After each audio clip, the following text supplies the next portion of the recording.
Robert Hanssen is a former American FBI double agent who spied for the Soviet and Russian intelligence services from 1979 to 2001. His espionage was described as possibly the worst intelligence disaster in U.S. history, and Robert will go down as having inflicted some of the most damage out of all the double agents in modern American history.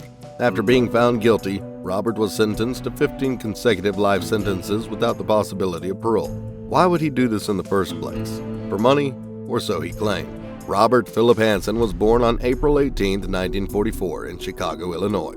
He grew up in the Norwood Park neighborhood in a Lutheran family. Robert's father was a Chicago police officer. He treated Robert very poorly, however, and was emotionally abusive to his son during his childhood. Robert went on to graduate from William Howard Taft High School in 1962 and then on to attend Knox College. Here he earned a degree in chemistry. Robert bounced around in his work before settling with the Federal Bureau of Investigation. He initially applied for a cryptography position at the National Security Agency, but this didn't happen due to budget issues. He then did a few years of dental school at Northwestern University before focusing on business. Robert got his MBA in Accounting and Information Systems in 1971 and got a job in an accounting firm. This lasted a year, and then Robert joined the Chicago PD as an internal affairs investigator. He specialized in forensic accounting. Robert would join the FBI in January of 1976, and this is where our story really begins. Robert was married by the time he joined the FBI to Bernadette Waugh, fondly known as Bonnie. They had met at dental school. Robert converted to Catholicism. Bonnie and Robert went on to have 6 children together, 3 girls and 3 boys. Those who knew the family described them as close. They went to Mass weekly and no one suspected what was going on behind the scenes. So what was going on behind the scenes? Robert's second career as a double agent started in 1979 when he willingly contacted the GRU and volunteered his 2 timing services. The GRU was the Soviet Military Intelligence Agency. Robert's first piece of information given to the Soviets was that of Dmitry Polyakov, who happened to be a Soviet general who was a CIA informant who had been working for the Americans since the 60s. Years later, Dmitry would be executed. You may be wondering how no one in Robert's life picked up on this behavior. Was he never shifty or ducking off in the middle of the night? Well, Bonnie did actually catch him once in 1980. She found her husband rushing to cover up what were clearly suspicious papers, and when pressed, he came clean to her that he had been or was selling information to the Soviets. Though he explained what he had told them was of little importance. But he told me he was just tricking the Russians and feeding them false information, Bonnie later said to the New York Times. He never said he was spying. I told him I thought it was insane. Bonnie told Robert that he had to cut ties with the GRU and go confess his sins to a priest. She also demanded that he had to pay back the money he had made, even though he explained he had used most of it. Robert did go to a priest and he confessed. The priest told him to donate the money he earned to charity, and if he did so, he wouldn't report him to the FBI. This was obviously on the strict belief that Robert was telling the truth about the false information and that he wouldn't do it again. Bonnie kept on top of Robert and repeatedly questioned him over the coming years to check if he had been making the payments to the chosen charity. Robert claimed he had been. She also repeatedly questioned him about whether he was working with the Russians again. Every time, Robert denied it. Robert Hanssen was moved to the budget unit of the FBI's Intelligence Division in 1981. With this came a move to Washington, D.C. From 1983 to 1985, he would be part of FBI's Soviet Analytical Unit. This was handy for a man like Robert, as this gave him direct access to far too much information about counterintelligence against the Soviets. With this information, Robert decided it was time again to offer his services, but this time it was to the KGB. He mailed them a letter on October 1, 1985, and this letter, Robert using the alias Ramon Garcia, included the names of 3 Soviet officers who had been informants for the CIA and FBI. 2 of these spies would later be arrested, tried, and executed. He would sell the KGB information for the next 6 years, from 1985 to 1987. Robert oversaw a technical surveillance squad in New York. After that, he was transferred back to Washington, and here he served as a supervisor in the Soviet Analytical Unit, as an aide in the Inspection Division, and as a program manager in the Soviet section. Robert's overall behavior from 85 to 91 is said to have deteriorated. He was earning a lot of money for his work, like $500,000 and extras like jewelry, but he wasn't a happy man. Robert would spend most of his time at work alone, and when he was with his co-workers, he often blurted out classified information to people who weren't classified to know it. He also began spending a lot of money on a stripper, that he had met in Washington Club, Priscilla Gailey. Priscilla and Robert's relationship was interesting to say the least. Their first contact was when Robert had a note sent to the Joanna's 1819 Club dressing room, along with $10. The note was for Priscilla, and it said something like, he never dreamed he'd find such grace and beauty at a strip joint. No one had ever said anything like this to Priscilla, so she raced out to meet Robert before he left. He handed her his FBI business card and offered to take her to lunch. This was the start of a truly wild ride. Priscilla recalled offering him her phone number, only for Robert to tell her that he already had her number and address. The next year and a half would see Priscilla spoiled with around $100,000 in cash, jewelry, a Mercedes, and a trip to Hong Kong. In her 2001 interview with the Washington Post, Priscilla said that Robert never asked anything of her. He never wanted sex and actually tried to bring her closer to God. Looking back, she believes that the man who she believed to be her angel was probably trying to gain something from her. He had to have wanted me for something, Priscilla said.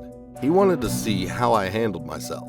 He wanted to see if he could trust me. I trusted him completely, and if he had asked me to do anything, I would have. But nothing like that ever happened, nor did Priscilla ever have the faintest idea that Robert was a double agent. He told her that the money came from his inheritance. Before Robert came along, things had been going well for Priscilla. She was a high school dropout, and stripping was a way to earn money after she got a divorce at a young age. Priscilla enjoyed her job, though, and she was good at it. She was even awarded a Stripper of the Year trophy in Ohio, and this led to a job at the popular club, the Golden Banana. She had her own apartment, and in the later 80s, Priscilla started working at Joanna's. Now jumping forward to August 5th, 1991. Looking back, Priscilla views this as the happiest day of her life. Robert had taken her out to a Mexican restaurant in Georgetown and handed her an envelope. In this envelope were a couple of $100 bills, her own American Express card, and keys. Keys to a 1985 Mercedes-Benz 190E sedan, Priscilla's dream car. Everything would come crashing down in December 1991. Priscilla had driven back to Ohio for her birthday and for Christmas with her family. The last contact she had with Robert was confirming a job she had lined up for her in Washington and a trip to France in the spring. This trip brought Priscilla back with old friends who were all stuck in crack cocaine addiction. Priscilla says she didn't use drugs when she was back in Maryland, but she did spend a few $1,000s in just a few days. During this time, she was in less and less contact with Robert. The relationship was done in April 2002, when Priscilla misused the credit card by buying relatives Easter dresses. When Robert saw the charge, he flew to Columbus to take the card from Priscilla. He told her that the card was for emergencies and expenses related to the Mercedes. He said little else. Priscilla would be arrested the following year on drug charges, and when her mother called Robert for help, he refused. His exact words were, "Priscilla made her bed, and now she has to lay in it." As of 2001, 43-year-old Priscilla was destitute. She was selling her body to support her crack addiction and lived in a home with 10 other people. The jewelry that Robert gave Priscilla, including a diamond and sapphire necklace, ended up being pawned. That and most of the other items he had given her. It is unclear where, as of 2022, Priscilla Gailey is now. 1990 was also the year that Robert's brother-in-law, FBI agent Mark Wow, found thousands of dollars hidden in Robert's home. Mark knew what fellow agents were earning, and he immediately felt that Robert was doing something dirty. He even went to the Bureau and told them that he believed Robert was spying for the Russians. This was never investigated. As I mentioned, Robert's KGB spying would come to an end in 1991. This was mainly because the Soviet Union collapsed. A year would go by, and Robert resumed his espionage in 1999. This time, it was for the post-Soviet Russian Intelligence Service, the SVR. This was drawing to a close for Robert Hanssen, though. He just didn't know it yet. The FBI's break came the following year, in 2000, when a former KGB officer offered to gather information from SVR headquarters that would help them identify a certain someone. The certain someone was the mole that the FBI now suspected they had in their midst. For a measly fee of $7 million, the FBI was given this information, and it identified none other than Robert Hanssen as the double agent. Well, it didn't mention Robert by name. Remember, he had used an alias, Ramon Garcia. But there was evidence in the file that pointed at him, and a little fact about Robert's other identity. He reportedly chose a name that ended in CIA to throw people off of his trail, in the hopes that they would believe the name was the alias of a CIA agent. Robert was then placed under surveillance in late 2000. In January of 2001, Robert was transferred to the FBI headquarters. This was for a fairly obvious reason, so that he was close and could be monitored. But the FBI needed something more. They needed a smoking gun. This is when new FBI agent Eric O'Neill enters the story. Eric's superior arrived at his home early one Sunday morning with a proposition. This would be a career-defining task, but also came with certain dangers. Namely, crossing a man who clearly didn't care much about the lives of others. Eric was just 27 years old at the time, but he was tech-savvy and under the radar. The perfect person to get close to Robert. This was the birth of Operation Gray Suit.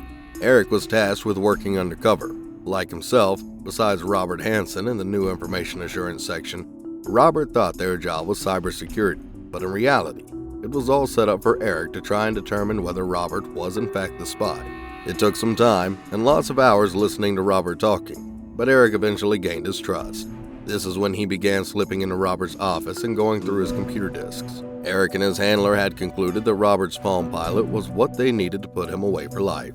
They needed to find a way to get Robert away from his device for enough time for them to copy what was on the disk.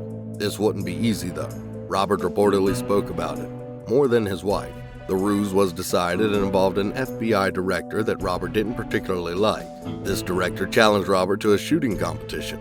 There was a $20 bet on the line in Robert's pride. Once Robert was down at the shooting range, Eric sprinted down to the FBI's tech team with Robert's Palm Pilot, a floppy disk, and a data card in tow, all of which had been taken straight out of Robert's bag. The tech team wasn't just down the hall, however. Eric had to go down 3 flights of stairs to reach them from Robert's office, which meant things had to be quick. They weren't quick enough, though, as things were slowly transferring. Eric was paged the following message. "I don't know what happened. Out of pocket. Probably coming to you."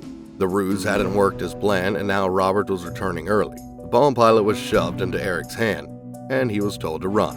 Eric made it back to office in time, but there was a problem. Robert's bag had 4 pockets, and Eric had opened all 4. He couldn't remember where the device went, so he guessed. Robert arrived right after he apparently barked a few orders and left. Only days later, he would be arrested. It seems that Robert didn't have an idea that things were closing in, since his last letter to the Russians read, "Something has aroused the sleeping tiger."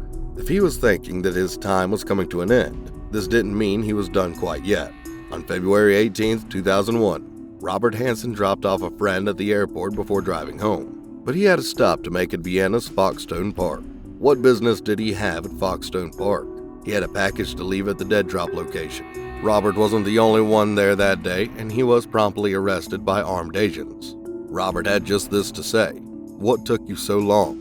Considering the mountain of evidence against him and the fact that the 14 counts of espionage and 1 count of conspiracy to commit espionage meant that Robert could face the death penalty, he confessed and agreed to an extensive debriefing with government agents. This is when Robert revealed his motivation had been financial. But when asked why he kept going when he no longer needed the money, Robert didn't have an answer. There are answers given by those who were close to the case. Eric O'Neill said it was a thing of ego, and Robert wanting to be remembered. If that was the case, it certainly worked. It was a thing that made him feel that he was the best at something in the world. No one was better, and he knew that it was going to make him immortal, and it did. It is said that Robert didn't reveal all in these debriefings, or that is what the agents felt anyway, but they stuck with the plea deal to avoid going through a trial. Robert Hanssen was sentenced to life imprisonment by means of 15 consecutive life sentences, without the possibility of parole. Robert is housed at the Federal Supermax Prison in Colorado, a prison reserved for the likes of Robert Hanssen and bombers such as the Unabomber and other terrorists. Robert's double life now looks very different.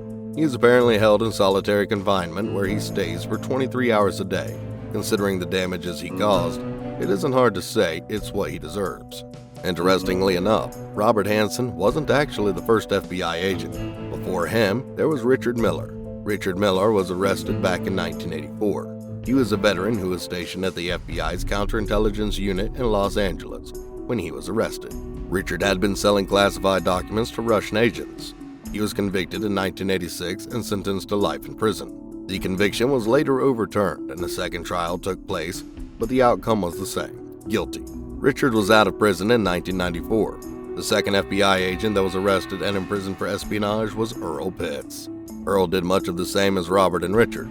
He was paid handsomely to do so, earning more than $200,000. He was sentenced to 27 years in prison in 1997. I can't help but wonder what Robert was thinking when he learned of this case. Was he nervous? Or did the fact that he hadn't been caught yet give him a rush? Earl and Richard are small fish compared to Robert and his crimes. But there is someone who is on par with Robert, and he happened to be operating around the time that Robert was. His name was Aldrich Ames. Aldrich Hazen Ames was arrested on February 21, 1994. He'd worked for the CIA for over 3 decades and had been spying for the Russians since 1985. Aldrich's wife, Maria del Rosario Ames, was also arrested and charged with aiding and abetting Aldrich with espionage. Aldrich had specialized in Russian intelligence services. He first approached the Soviets when on an overseas assignment in Turkey. Aldrich carried on with his espionage activities for the next 9 years. In those years, he would cause incredible damage like Robert had. The FBI had been investigating him for 4 months, suspecting he was involved in espionage when in September of 1993, they got their first opportunity to catch him in the act. But Aldrich always seemed to be a step ahead. After an intense investigation, something that truly seems to be out of a movie, he was arrested in Arlington, Virginia. He was charged with espionage and sentenced to life in prison, where he remains today. Aldrich is currently 80 years old and is kept in the medium security Federal Correction Institution in Terre Haute, Illinois.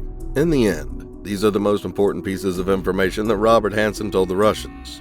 He revealed the continuity of government plan, which detailed how the President, Congress, and U.S. government would survive and operate in the event of a nuclear event. He revealed the identities of 9, possibly more Soviet officials who were double agents for the U.S. 3 of these people would be executed. He gave up the national intelligence budget, and he told Moscow about a spy tunnel that lay beneath the Russian embassy in Washington, D.C. This tunnel had been set up for some sort of surveillance. Over his 22 years as a double agent, Robert Hanssen is said to have amassed around $1.4 million in cash and diamonds, though some reports say that a fairly large portion of this was held in a Russian bank account for him. As David Weiss of the Washington Post wrote in his book, The Bureau and the Mole, Robert's personality was a fractured ego seeking recognition. He theorized that this was due to the trauma caused by his father. David said that Robert got the FBI and he felt that the FBI didn't recognize his brilliance. And so he went to prove to the FBI, to the world, that he was a player, that he was an important guy, that the mole inside the FBI couldn't be caught and wouldn't be caught. But he was caught. Robert Hanssen is where he belongs, and thankfully, he will remain there for the rest of his life. Unfortunately, it will never undo the damage he caused or bring back the lives that were lost.